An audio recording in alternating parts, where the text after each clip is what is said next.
Hello बच्चों, स्वागत है आपका अपने YouTube channel math classes with Gurmeet Singh. तो पिछली वीडियो में हमने रिलेशन एंड फंक्शन का चैप्टर पूरा किया था अपना। तो आज की इस वीडियो में जो हमने ट्रिग्नोमेट्रिक फंक्शन +1 क्लास में किए थे, ठीक है, उन्हीं फंक्शंस का इनवर्स क्या होता है, कैसे फाइंड आउट करते हैं, तो वो आज हम इस वीडियो में देखेंगे। तो हमारे ट्रिग्नोमेट्रिक फंक्शंस होते हैं जो, वो आपके क्या होते हैं, साइन, कोस, टेन, ठीक है, और सीकेंट, कोसिकेंट, कोटेंजेंट, ये फंक्शन जो है हमारे ट्रिग्नोमेट्रिक फंक्शंस होते हैं, ठीक है। तो हमने जो 10th क्लास में जो फंक्शन हमारा सबसे पहले ट्रिग्नोमेट्रिक फंक्शन था साइन, वो रियल नंबर से, मतलब उसकी जो डोमेन थी वो सेट ऑफ रियल नंबर थी, और जो उसकी रेंज थी वो -1 to 1 पे जो फंक्शन हमारा वो डिफाइंड था, साइन फंक्शन, ठीक है।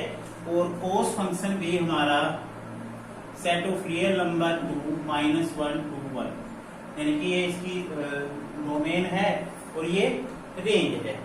इसी तरह से टेंजेंट जो फंक्शन है आपका, वो डिफाइंड था हमारा सेट ऑफ रियल नंबर।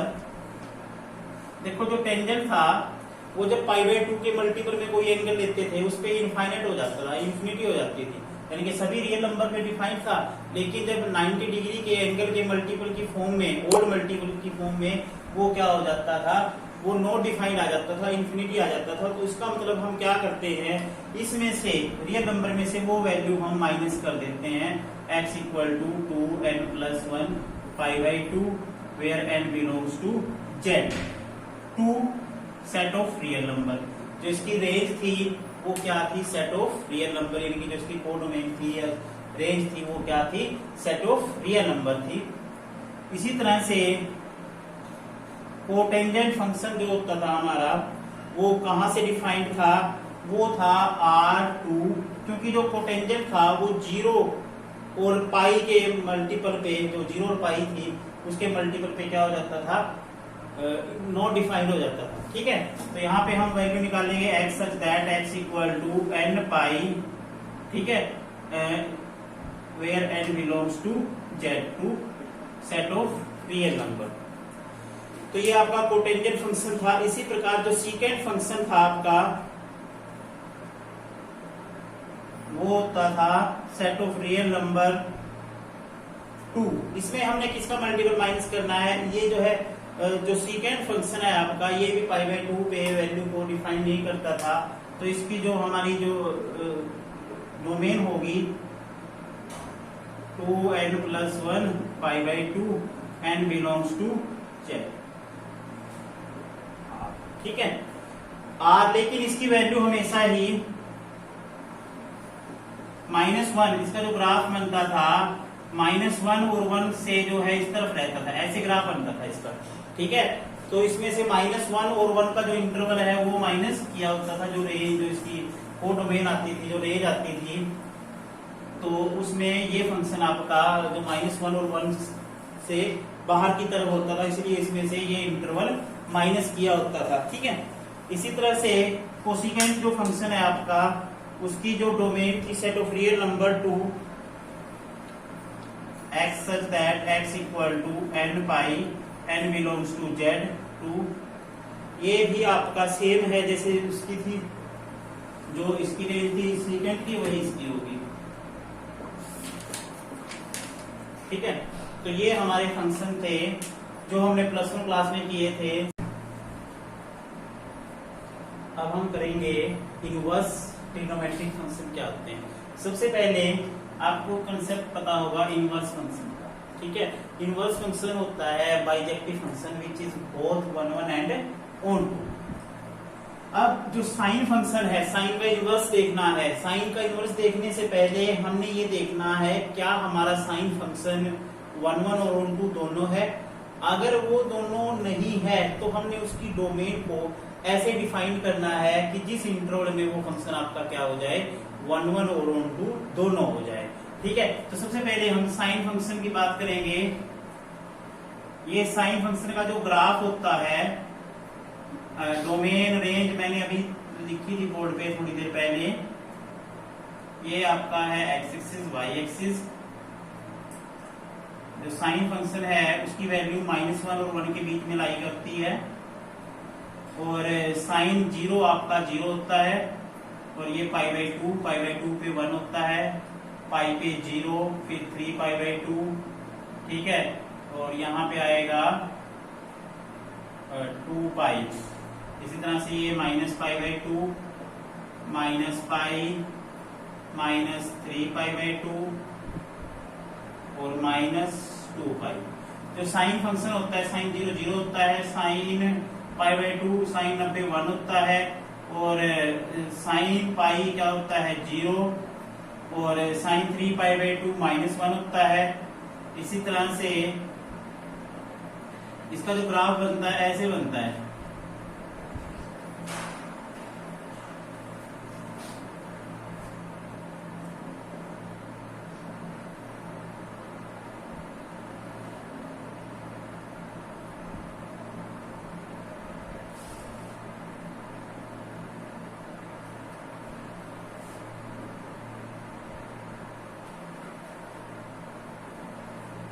ये साइन का ग्राफ ऐसे बनता है, ठीक है, क्योंकि साइन की मैक्सिमम वैल्यू 1 है, और साइन π/2 क्या होता है आपका 1 होता है, और साइन 3π/2 आपका -1 होता है, और साइन पाई आपका क्या होता है 0।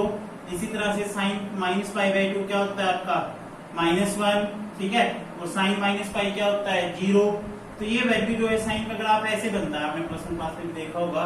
तो सबसे पहले, और साइन की जो फंक्शन होता था हमारा डिफाइंड होता था ये set of real number two -1 to 1, क्योंकि ये रियल लाइन पे है फंक्शन डिफाइंड। लेकिन हमने इसको उस इंटरवल में रेस्ट्रिक्ट करना है जिसमें आपका फंक्शन क्या है 1 1 और 1 2 दोनों है। तो अगर हम -π/2 से ये स्पैन लेते हैं, इसका यहां से लेकर यहां तक का स्पैन लेते हैं, तो इस इंटरवल में फंक्शन आपका 1 1 भी है और 1 2 भी है, क्योंकि डिफरेंट एलिमेंट पे फंक्शन की वैल्यू जो है वो डिफरेंट है, मतलब उसकी डिफरेंट पॉइंट है डिफरेंट इमेज, ठीक है। अगर डिफरेंट एलिमेंट की सेम इमेज आ जाती है, जैसे कि इस पॉइंट पे और इस पॉइंट पे, या इस पॉइंट पे और इस पॉइंट पे फंक्शन की वैल्यू क्या है, डिफरेंट एलिमेंट है, -π/2 और 3π/2 है, यानी कि -π/2 है एक तो, और एक 3π/2 है, लेकिन वैल्यू क्या है दोनों पे -1 सेम है। तो इसका मतलब यहाँ पे फंक्शन 1 1 नहीं है। लेकिन जब हम ये स्पैन लेते हैं, ये या ये स्पैन लेते हैं यहां से यहां तक, ये स्पैन बना दिए मैंने, ठीक है, ये स्पैन है, ये स्पैन है, इन स्पैन में क्या होता है आपका फंक्शन 1 1 भी होता है, 1 2 भी होता है। तो अगर हम -π/2 से π/2 के बीच में अपने फंक्शन को डिफाइन करते हैं, -π/2 to π/2, तो ये आपका फंक्शन क्या होगा 1 1 भी होगा, ठीक है, क्योंकि जो फंक्शन है उसके ग्राफ से ही देखने से पता चल रहा है कहीं पे भी उसकी वैल्यू में कोई भी ऐसा पॉइंट नहीं है जहां पे उसकी वैल्यू दो पॉइंट पे वैल्यू जो है सेम एग्जिस्ट करे। तो इसका मतलब इस इंटरवल में फंक्शन कैसा होगा आपका 1 1 और 1 2 दोनों होगा। तो इसका मतलब जो है इस इंटरवल पे फंक्शन का क्या होता है इनवर्स एग्जिस्ट करता है। अब जो इनवर्स होता है वो इस इंटरवल से इस इंटरवल पे डिफाइन होगा, यानी कि साइन इनवर्स जो होगा आपका -1 to 1 to -π/2 to, तो इसका मतलब जो फंक्शन की डोमेन क्या होगी साइन इनवर्स की -1 to 1, और जो रेंज प्रिंसिपल ब्रांच वैल्यू क्या होती है -π/2 to π/2। इसी तरह से कोस की जो कोस इनवर्स है हमारा फंक्शन, वो आपका 1 1 जो होगा किस इंटरवल में 1 1 होगा, वो 0 to π के इंटरवल में 1 1 होगा, ठीक है। तो उसका ग्राफ आप ड्रॉ करोगे तो आप देखोगे तो 0 to π के इंटरवल में फंक्शन कैसा हो जाता है 1 1 और 1 2 दोनों हो जाता है। तो उसका क्या होगा, जो डोमेन होगी कोस इनवर्स की -1 to 1 और रेंज 0 to π। इसी तरह से कोसिकेंट इनवर्स की डोमेन ये है, रेंज ये है, ठीक है। सीकेंट इनवर्स की r -1 to 1 0 to π -π/2। Tangent inverse r जो है डोमेन है सेट ऑफ रियल नंबर, और प्रिंसिपल वैल्यू ब्रांच वैल्यू क्या है इसकी -π/2 to π/2। और कोट इनवर्स की जो डोमेन है सेट ऑफ रियल नंबर, और जो प्रिंसिपल ब्रांच वैल्यू है वो है 0 to पाई। तो इसमें एक चीज है, जब इसका हम ग्राफ बनाते हैं साइन इनवर्स का, तो वो पलट जाता है। ठीक है, जैसे ये ओरिजेंटल पोजीशन में है, इसको ऐसे पलट दो। ठीक है, यानी कि जो ग्राफ बनेगा साइन इनवर्स का, क्योंकि उसमें क्या होता है, जो डोमेन है वो -1 to 1 आ जाती है, यानी कि -1 to 1 यहाँ आ जाएगा आपका। ठीक है, और जो फंक्शन का ग्राफ बनेगा उसमें ऐसे बनेगा, ऐसे बनेगा इसका। ठीक है, ऐसे बनेगा, जैसे इसको पलट देते हैं। ठीक है, तो ये है आपका साइन इनवर्स फंक्शन का ग्राफ। ठीक है, इसी प्रकार cos inverse, tan inverse, cosecant inverse, other function का भी आप ग्राफ और उनकी range, principal branch value, domain वगैरह निकाल सकते हो। ठीक है, अब हम करते हैं इसके क्वेश्चंस। एग्जांपल 1, ये आपका एनसीईआरटी का है। इसमें है साइन इनवर्स 1/√2। इसकी principal value, principal branch value हमने, ठीक है, निकालनी है। इस वैल्यू पे फंक्शन जो है 1/√2 होता है। तो सबसे पहले आपने देखना है जो साइन इनवर्स फंक्शन है उसकी जो रेंज है वो क्या है, -π/2 से π/2 तक है। तो आपने क्या करना है, let sine inverse 1/√2 equal to y। तो ये जो है 1/√2 इक्वल टू साइन y, जो इनवर्स है दूसरी तरफ जाके इनवर्स हट जाएगा तो साइन फंक्शन बन जाएगा। साइन y की वैल्यू क्या आएगी, 1/√2। अब आपने ये देखना है जो हमारी इसकी वैल्यू होती है रेंज की, वो है -π/2 से π/2। तो जो भी ये वैल्यूज होती हैं प्रिंसिपल ब्रांच वैल्यू, वो दो इंटरवल्स में होती है हमेशा ही। इसमें थर्ड क्वाड्रेंट नहीं होता, सॉरी, दो क्वाड्रेंट में होती है वैल्यूज। ठीक है, आमतौर पे जैसे कि साइन की सिर्फ दो क्वाड्रेंट कौन कौन से हैं, ये -π/2 से π/2, और कोस और कोट, ये साइन इनवर्स आपका हो जाता है, एक आपका आ जाता है कोसिकेंट इनवर्स और टेन इनवर्स। ठीक है, ये तो इकट्ठे होते हैं। और उसके बाद ये फंक्शन, ये फंक्शन और ये, इनके मतलब इनकी क्वाड्रेंट क्या होती है, साइन इनवर्स, कोसिकेंट इनवर्स और टेंजेंट इनवर्स की। जो क्वाड्रेंट, दो क्वाड्रेंट होगी जिनमें इसकी प्रिंसिपल ब्रांच वैल्यू एग्जिस्ट करती है -π/2 से π/2 के बीच में, वो देख लेगा कि ओपन इंटरवल है, क्लोज्ड इंटरवल है, या कुछ वैल्यू माइनस हो रही है, जैसे कोसिकेंट इनवर्स में -π/2 से π/2 के बीच में ही है, लेकिन 0 को इंक्लूड नहीं किया हुआ है। क्यों? क्योंकि कोसिकेंट 0 क्या होता है, इनफाइनाइट होता है, इन्फिनिटी होता है, इसलिए उसको निकाल दिया गया है, उसको थ्रू आउट बाहर कर दिया है। ठीक है, तो जो साइन फंक्शन है हमारा, उसकी वैल्यू है -π/2 से π/2। तो ये ऐसी दो क्वाड्रेंट होती है जिसमें एक में नेगेटिव वैल्यू होती है, एक में पॉजिटिव। साइन जो है इस क्वाड्रेंट में नेगेटिव होता है और इसमें पॉजिटिव। अब आपने ये देखना है कि यहाँ पे साइन पॉजिटिव है या नेगेटिव है। साइन यहाँ पे पॉजिटिव है, तो इस क्वाड्रेंट में वो वैल्यू बताओ जहां पे साइन 1/√2 होता है, तो वो है साइन π/4, क्योंकि साइन π/4, साइन 45 पे 1/√2 इसकी वैल्यू होती है। तो y की वैल्यू क्या आएगी, ये आपस में मल्टीप्लाई हो जाते हैं, तो साइन की वैल्यू, y की वैल्यू क्या आ जाएगी यहाँ से π/4, और y क्या मानना था आपने, साइन इनवर्स 1/√2 की वैल्यू क्या आ जाती है, π/4। तो ऐसे आपने देखना है।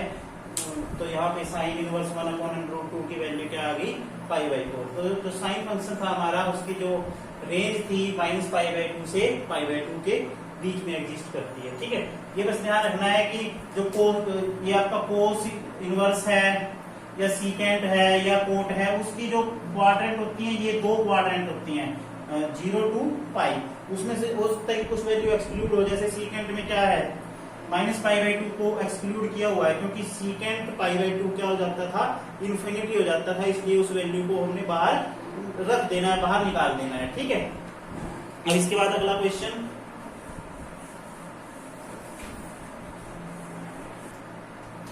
अगला एग्जांपल है कोट इनवर्स -(1/√3) की रेंज या प्रिंसिपल वैल्यू हमने निकालनी है। तो क्या होगा, तो लेट कोट इनवर्स 1/√3 को क्या मानना है, y। तो कोट y इक्वल टू -(1/√3). जो पिछला क्वेश्चन हमने किया था वो प्लस का था, ये माइनस का है, ठीक है। उसमें जो प्लस वैल्यू थी 1/√2 वो प्लस में थी, यहाँ पे जो वैल्यू आई है वो नेगेटिव आई है। और कोड की जो रेंज है, प्रिंसिपल ब्रांच वैल्यू क्या है, 0 to पाई है, जो रेंज है इसकी वो क्या है, 0 to पाई है। तो जो क्वाड्रेंट बनेगी हमारी, ये बनेगी 0 to पाई, ये 0 होता है, ये π/2 होता है, ये पाई होता है, ये 3π/2 होता है। तो ये वैल्यू बनेगी, इसको आप -π/2 भी बोलते हो, -π/2, ठीक है, 0, π/2 और पाई। अब इसमें आपका जो वैल्यू है, रेंज है इसकी कोड की, वो 0 to पाई है। तो इसमें दो क्वाड्रेंट मिली होती है, हर एक रेंज जो है वो दो क्वाड्रेंट से मिलकर बनती है, एक में वैल्यू नेगेटिव आती है और एक में पॉजिटिव। अब इसमें दो क्वाड्रेंट है, 0 to π/2 और π/2 to पाई, लेकिन ये वैल्यू नेगेटिव किस क्वाड्रेंट में होती है, ये तो इसमें होती है, सेकंड में होता है कोड जो है नेगेटिव किस क्वाड्रेंट में होता है, सेकंड में होता है, इन दोनों में से। तो इसका मतलब क्या है, तो इसको सेकंड क्वाड्रेंट में हमने किस वैल्यू में चेंज करना है, हमें देखना है कि सेकंड क्वाड्रेंट में कोड जो है 1/√3 कहाँ होता है। पहले तो ये देख लो आप, 1/√3 कहाँ पे होता है, 10, ये होता है π/3 पे, क्योंकि सॉरी कोड जो है, कोड π/3 कितना होता है, 1/√3 होता है। तो कोड y, लेकिन इसको सेकंड क्वाड्रेंट में लाने के लिए क्या करेंगे, कोड पाई माइनस π/3, तो ये आ जाएगा y इक्वल टू कोड कर देंगे, पाई माइनस π/3 क्या होता है, 2π/3, ठीक है। तो इसका मतलब ये y की वैल्यू क्या आती है आपके पास, कोड इनवर्स -1/√3 इक्वल टू 2π/3, ये इसकी प्रिंसिपल वैल्यू आ जाती है, ठीक है। तो इसी तरह से इसके एक्सरसाइज के क्वेश्चन है कुछ, वो करते हैं हम। जैसे कि इसका कोई एक्सरसाइज का थर्ड क्वेश्चन है, एक्सरसाइज का थर्ड क्वेश्चन है कोसिकेंट इनवर्स 2, ठीक है। तो इसमें क्या करेंगे, वही काम करना है, let y equal to cosecant inverse 2। तो ये कोसिकेंट इस तरफ आएगा, कोसिकेंट y इक्वल टू 2। अब कोसिकेंट की जो प्रिंसिपल ब्रांच वैल्यू है, जो रेंज है इसकी, वो क्या है, -π/2 to π/2, ये है। तो इसमें पॉजिटिव कहाँ पे है, इस क्वाड्रेंट में है, इसमें 0 to π/2 के बीच में जो है कोसिकेंट क्या होता है, पॉजिटिव होता है। कोसिकेंट y इक्वल टू, अब इसकी वैल्यू 2 कहाँ पे होती है, π/6 पे, क्योंकि कोसिकेंट 30 की वैल्यू क्या होती है, कोसिकेंट 30 कितने डिग्री होता है, 2 होता है, ठीक है। तो y की वैल्यू क्या आ जाएगी, π/6, और y क्या मानना था हमने, कोसिकेंट इनवर्स 2 इक्वल टू π/6। तो ये था इस एक्सरसाइज का क्वेश्चन नंबर 3। अब इसी तरह इस एक्सरसाइज के सारे क्वेश्चन इसी तरह, कुछ नेगेटिव हैं कुछ पॉजिटिव हैं। तो नेगेटिव में आपने ये देख लेना है कि किस क्वाड्रेंट में फंक्शन की वैल्यू नेगेटिव होती थी, जो आपने प्लस 1 क्लास में किए थे, तो उस हिसाब से आपने वैल्यू को इसमें रख लेना है, ठीक है। तो क्वेश्चन नंबर 10 तक तो ऐसे ही रहेंगे, और 11 तक क्या है, बस कई फंक्शंस हैं। जैसे इसके आगे मैं लिख देता हूँ साइन इनवर्स 1/2, तो इसकी वैल्यू अलग से निकाल लो, इसकी वैल्यू अलग से निकाल लो, ठीक है। उनकी वैल्यू को क्या कर दो, फिर प्लस कर दो। जैसे इसकी वैल्यू क्या आई है, π/6, और इसकी वैल्यू भी क्या आएगी, वो भी π/6 आएगी। तो आंसर आ जाएगा π/6 प्लस π/6 यानी कि π/3। इस तरह के क्वेश्चन है, बस प्लस है, उनके बीच में प्लस माइनस है। तो आपने क्या करना है, सभी पार्ट्स को अलग अलग सोल्व करके उन आंसर्स को आपने जो भी इसमें साइन होगा प्लस का होगा तो प्लस कर देना, और अगर बीच में माइनस है तो माइनस कर देना। तो ये एक्सरसाइज आपने पूरी कर लेनी है। आज की वीडियो में बस इतना ही, धन्यवाद।